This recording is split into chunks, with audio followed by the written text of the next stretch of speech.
Ich saß am Küchentisch und fallte die weißen Leinen Servietten, während der Duft von frisch gebackenen Apfelkuchen durch das ganz Haus zog. Es war ein ganz normaler Sonntagnachmittag. Zumindest dacht ich das. Mein Name ist Helga. Ich bin 61 Jahre alt, Rentnerin, Witwe seit 4 Jahren, und das Haus, in dem ich lebe, gehört mir. Seit 30 Jahren. Ich hat keine Ahnung, dass dieser ruhige Sonntag der letzte sein würde, in dem ich mein eigen Wut für selbstverständlich hielt. Mein Sohn Markus und seine Frau Sina wären vor fast einem Jahr eingezogen. Vorübergehend, sagten sie, nur bis sie Jenna Geld für eine eigen Wohnung gespart hätten. Ich hat ja nichts dagegen. Markus ist mein Kind. Und ich liebe ihn. Also matcht ich Platz, kocht für alle, wasch ich her wäsch, putzt die Better, bezahlt die Lebensmittel, und fragt nach einer Gegenleistung. Ich dacht, das sei lieb.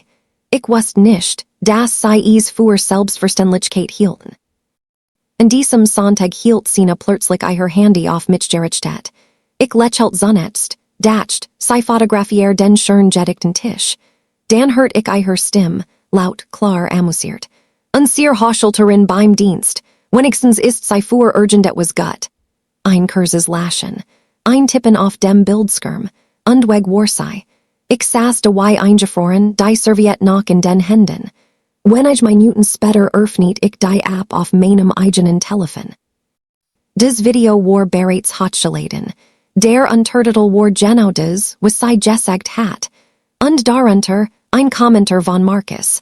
Ein einziges Lächelns Emoji. Kein Stitch im Herzen. Kein Trennen. Stattdessen spürt ich ein seltsam, eiskalt Klarheit. Für sie war ich kein Mutter mehr. Ich war Gratisarbeit.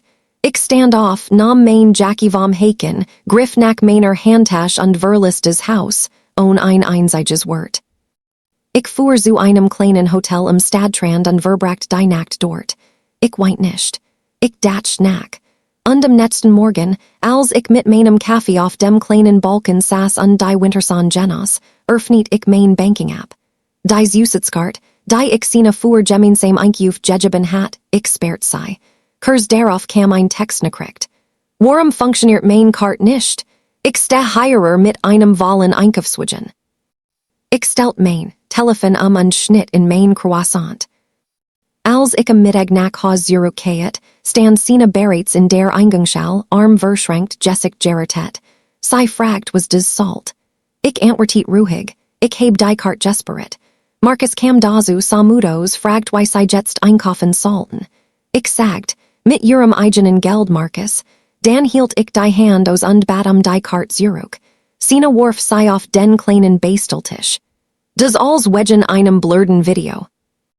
Das war nur ein Witz für mein Freundinnen. Ich sah seien, den Witz, mein Kart.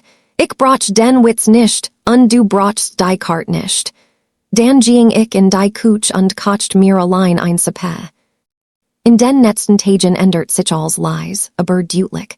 Ich wasch nur noch mein eigen Wäsch. Ich kocht nur für mich. Ich raumt nur mein eigenen Sachen in die Spülmaschine. Markus stand eines Morgens mit einem zerniederten Hemd in der Küchentour und fragt, ob ich noch nicht die Wäsch gemacht hätt. Ich schaut über meinen Kaffee hinweg und sagt, die Waschmaschine ist frei. Du weißt, wie sie funktioniert. Seufzt, murmelt etwas Unverständliches und stapft in den Keller. Und ich blättert ruhig weiter in meiner Zeitung. Dann bemerkt ich, wie sehr sie sich in meinem Haus breit gemacht hatten. Sina's Hotchglins Magazine lagen überall auf meinem Couchtisch. Markus, Schuhe blockierten den Eingang. Mein eigenes Wohnzimmer fühlt sich in wie ihr Aufenthaltsraum. Das ändert ich in einem Nachmittag. Ich sammelt alles ein, legt es in einen Korb und stellt ein vor ihr Zimmertour. Dann holt ich meinen alten, bequemen Ohrensessel aus dem Gästezimmer und stellt ein ins Großfenster, in den besten Platz im Wohnzimmer. Ich setzt mich hin und las. Als Sina nach Haus kam und den Stuhl sah, fragt sie scharf, was das soll. Das ist mein Haus, Sina, sagt ich, ohne aufzublicken. Ich mag den Stuhl im Fenster. Sie stampft die Treppe hinauf. Ich las weiter. Dann kamen die Schlösser. Ich ließ nu, solid Schlösser in meinem Schlafzimmer und meinem Arbeitszimmer anbringen. Sina hat sich angewernt, mein Reum zu betretten, als wären is I her eigenen mein Handcreme zu borgen, mein Schreibpapier zu nehmen, dinge obsieligen die sei starten. Als sei eins morgens in meiner Burrtour rutelt und fragt, ob sei klem lehnt ich in spantem Turamen. Neen, sei ist abgeschlossen. Sei schnaubt. Das ist lächerlich, wir sind doch Family. Ich dreht mich Mein Ruhe, sagt ich schlicht, und räumt die Spülmaschine aus. Kurz darauf ließ ich die Garage räumen. Seit Monaten stand mein Auto im Regen draußen, während I her Umzugsgartens trocken und sicher drinnen standen. Ich verbracht einen Nachmittag damit, als ordentlich unter des überdacht Carport zu räumen, kein wegwerfen, nur umsortieren. Dann parkt ich mein Auto in der mit der leeren Garage. Das Klicken des automatischen Tors klang wie Musik. Den Höhepunkt erlebt ich in einem Freitagabend. Sinas Eltern kamen mit Rollkoffern die Einfahrt hinauf, unangekündigt. Sina hat des Gästezimmer versprochen. Sei versucht die Tür klink. Nichts, abgeschlossen. Sei dreht sich zu mir die Augen schmal. Ich begrüßt die Eltern freundlich und erklärt ruhig, dass des Gästezimmer nun mein Hobbyraum sei. I her habt doch oben des groß Wohnzimmer mit dem Ossi Sofa. Marcus gesicht lief rotten. Sina steht mitchen. Aber on ein weiters Wort trug Marcus die Koffer nach oben. Das Haus gehört wieder mir. Am Sonntagabend, als Sinas Eltern abgereist wären, ging ich in den Garten. Marcus kam zu mir heraus. Sagt, ich sei all sehr unangenehm Jewison, Sina heb Jewint, ich het doch wenigstens warnen können. Ich leggt die Gartenscher hin und sah ein Dirkten. Komisch, dass du von Warnungen sprichst, Marcus. I her habt heirer ein Jahr lang gelebt, als wäre ich des Personal. Dan zog ich einen gefälteten Umschlag aus meiner Strickjackentasche und reicht einen Eim. Ein Majetvertrag. Vermarkt Majet für die Obrettage, zusaglich Nebenkosten. Start Datum, erster des nächsten Monats.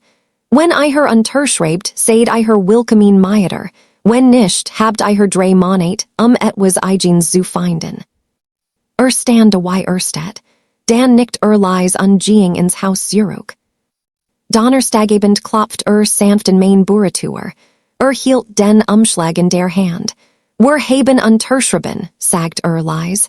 Sah mudos, aber irgendwie Witzener. Is tut mir leid, Mama, wegen dem Video, wegen allem. Ich nahm den Umschlag. Ich umarmt einen nicht, aber ich nickt. Das war genug.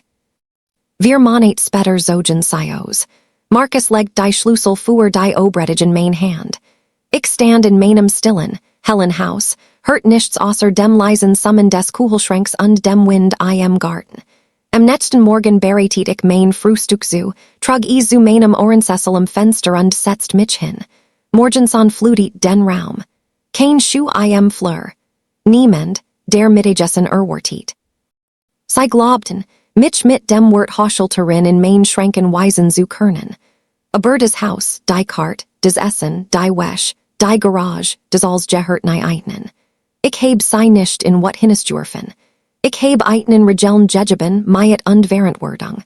Und in der still meins eigenen Wohnzimmers, mit einer einzigen ruhigen Tasse Kaffee in der Hand, verstand ich endlich. Respekt ist nichts, worum man in seinem eigenen Zuhause betteln sollt.